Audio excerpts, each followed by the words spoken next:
Dear friends students, welcome to our channel SK study Jeet. आज हम लोग प्रश्नावली 1.5 का ये पार्ट 2 है। पार्ट 1 इसका वीडियो के डिस्क्रिप्शन में दिया जा चुका है, वहाँ से आप उसको वॉच कर सकते हैं। इसके 1.5 में हम इसके आगे क्वेश्चन बनाए हैं, जिसमें 2 के पहले वाले 2 वाला सब क्वेश्चन पीछे करवा दिया गया है। अगर आप नहीं देखें तो उसको जाकर के वॉच कर लीजिए।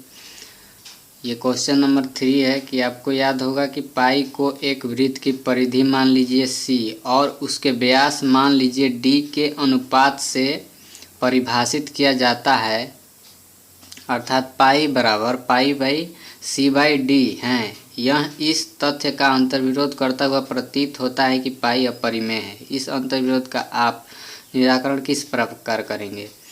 तो ये कोई मतलब कि समझने वाला बात है कि कोई भी स्केल से या कोई भी युक्ति से हम किसी लंबाई को अगर मापते हैं तो हमें केवल परिमेय मान प्राप्त होता है, यानी पूर्ण मान प्राप्त होता है। तो इसलिए हम ये अनुभव नहीं कर पाते हैं कि C या D अपरिमेय है। इसका आंसर हम अच्छा से लिख दिए हैं।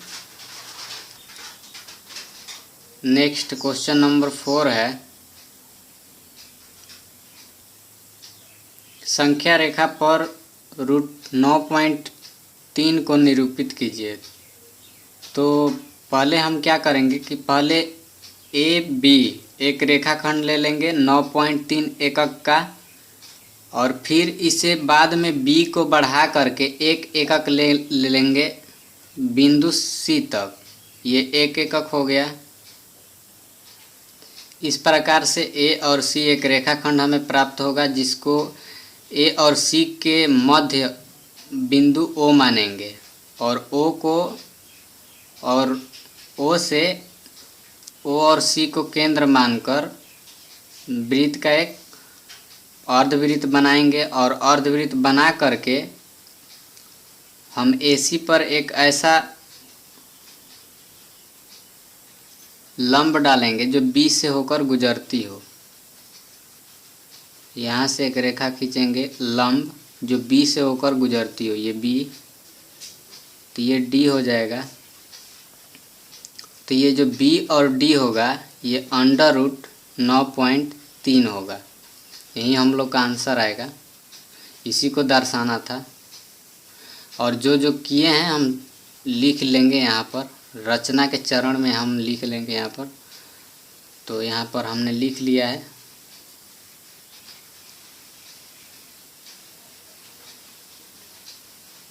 हो गया। यही ये जो BD हुआ ये √9.3 एकक का हो गया। ये इकाई माने हैं हम। क्वेश्चन नंबर 5 है, निम्नलिखित के हरों का परिमेयकरण कीजिए। तो परिमेयकरण का मतलब देखिए, परिमेयकरण इनका कह रहा है 1/√7 का।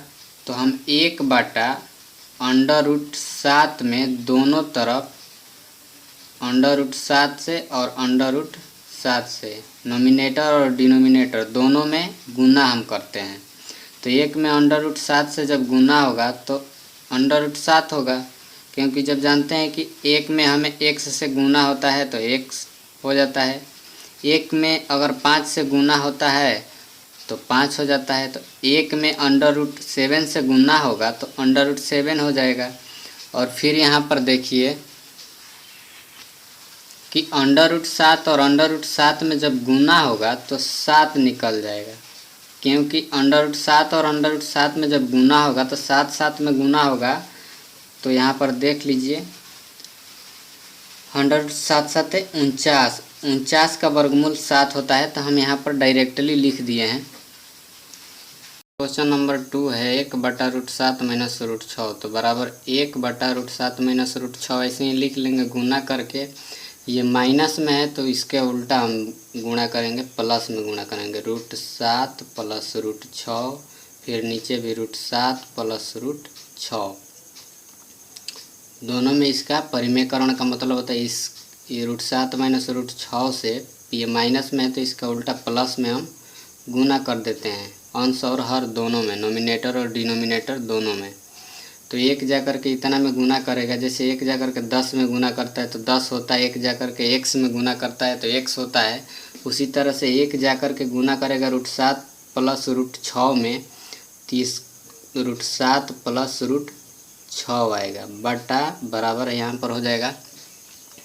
फिर इसको देखिए, ये a प्लस b है और a माइनस b के रूप का है। तो a प्लस b और a माइनस b का सूत्र होता है a square minus b square. तो a इसको मान लीजिए √7 है, √7 को स्क्वायर माइनस √6 का स्क्वायर। तो यहाँ पर ये √7 प्लस √6 बाटा में हो जाएगा। 7 का स्क्वायर करेंगे हम तो 7 निकलेगा, √7 का स्क्वायर हम करेंगे तो 7 निकलेगा, और यहाँ पर √6 का स्क्वायर करेंगे तो 6 निकल कर के आएगा। क्योंकि देखिए यहाँ पर रफ पर मैं बता दे रहा हूँ कैसे होगा। √7 स्क्वायर और √7 का स्क्वायर 7 और माइनस √6 का स्क्वायर 6 कैसे होगा। तो यहाँ पर देखिए ये 7 है, √7 का हम स्क्वायर करेंगे तो √7 गुने √7 हो जाएगा, और √7 में गुना होगा तो √49 होगा, और 49 का वर्गमूल होता है 7। इसी तरह से 6 का स्क्वायर करेंगे तो ये 6 √6 होगा, और 6 में गुना होगा √6 में तो √36 हो जाएगा, और 36 का वर्गमूल होता है 6। इसी तरह से हम यहाँ पर डायरेक्टली लिख दिए हैं। तो यहाँ पर ये घटेगा यहाँ पर, तो √7 प्लस √6 बटा 7 में से जब 6 घटेगा तो 1 होगा। √7 प्लस √6, 1 में किसी भी संख्या से भागा होता है तो उतना ही होता है, इसलिए लिख गया हो गया आंसर। अब चलते हैं क्वेश्चन। इसी तरह से क्वेश्चन नंबर 3 है 1/√5 प्लस √2। तो इसको हम बनाएंगे बराबर करके 1/√5 प्लस √2 हो गया। तो इसका परिमेयीकरण जब हम करेंगे तो ये प्लस में है तो इसका विपरीत अपोजिट सिंबल लेते हैं, अपोजिट चिन्ह लेते हैं। प्लस में रहता है तो माइनस में लेते हैं, और माइनस में रहता है तो प्लस में लेते हैं।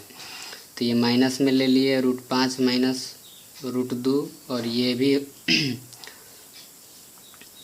यहाँ भी रहेगा माइनस रहेगा।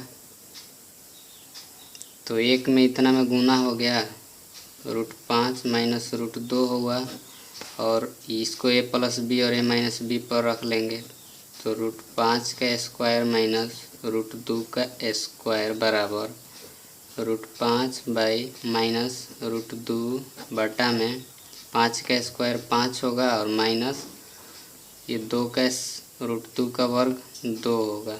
तो ये हो जाएगा √5 माइनस √2 बटा 5 में से 2 घटा 3, ये आपका राइट आंसर हुआ। इसी तरह से क्वेश्चन नंबर 4 है, इसको भी हम परिमेयीकरण करेंगे। तो ये 1/√7 माइनस 2 है तो 1/√7 माइनस 2 लिख लेंगे गुना में, और ये प्लस में है तो माइनस में लिखेंगे, और माइनस में तो प्लस में लिखेंगे। चूँकि यहाँ पर माइनस है तो सिंबल यहाँ प्लस का लगाए हैं। √7 प्लस 2 और √7 प्लस 2, नोमिनेटर और डिनोमिनेटर दोनों में हम गुना कर देते हैं इस संख्या से। यहाँ पर जो संख्या रहता है उसी से हम दोनों में गुना कर देते हैं। अगर उल्टा करते हैं, अगर प्लस में रहेगा तो माइनस में करेंगे, और माइनस में रहेगा तो प्लस में होगा। तो यहाँ पर √7 में 1 जा कर के गुना करेगा तो √7 और प्लस 1 जा कर के 2 में करेगा 2, क्योंकि 1 जाकर किसी भी संख्या में गुना करेगा तो उतना ही होता है।